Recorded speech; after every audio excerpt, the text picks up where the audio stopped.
When you think contact sport, football probably comes to mind. But contact also happens out here. Just ask University of Evansville's orthopedic team physician, Dr. Andrew Saltzman. He also treats middle school to college-age athletes in his practice. This school year alone, his office has already seen more than 200 student athletes for concussions. So when you get hit in the head and have symptoms, that is a minor traumatic brain injury. And that child or athlete is at risk for re-injury. So if they continue to play following a concussion, they're at a much increased risk of a second brain injury that can be a more significant problem. And that's scary because several studies have shown repeated concussions can lead to degenerative brain disease, contributing to depression, early onset dementia, and sometimes suicide.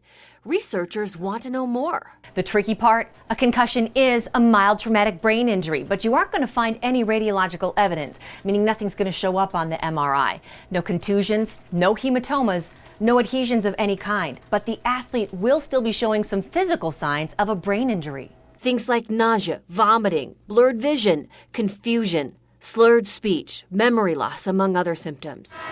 Schools rely on the expertise of assistant athletic trainers like Christina Schmidtgall to diagnose concussions. When an athlete takes a blow to the head, her evaluation begins, but it doesn't end when the game does. We get athletes that maybe come back the next day. I had an athlete last year that sustained a concussion, and it was a day later before she realized, hey, something's not right. That's the challenge of the clinician on the sidelines. IU School of Optometry's Dr. Nicholas Port tells us the very nature of athletes is that they want to compete. And that's a problem if they've suffered a concussion. With enough cortisol and adrenaline flowing through your bloodstream, they're probably going to feel pretty good, even though as a clinician, you know, you need to make the right call and get them off the field. Dr. Port is part of a team of researchers from IU Bloomington working on a new project that could catch a concussion. And it takes away some of the educated guesswork. They've developed an eye tracking system about the size of a shoebox paired with a balance platform based on Nintendo's Wii gaming system. It's basically the world's most boring video game. It's a portable tool that quantitatively measures how an athlete tracks a moving dot. At the same time, researchers are measuring balance. An athlete with a concussion won't be able to match her preseason score on the same test.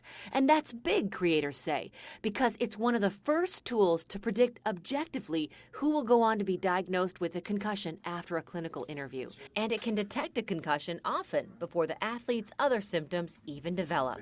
If we can bring a young athlete off the sideline and then that testing let us know for sure that this kid is concussed or not, that takes away all the pressures off the sports medicine people, and it really takes the pressure off the student athlete because the student athletes all want to play.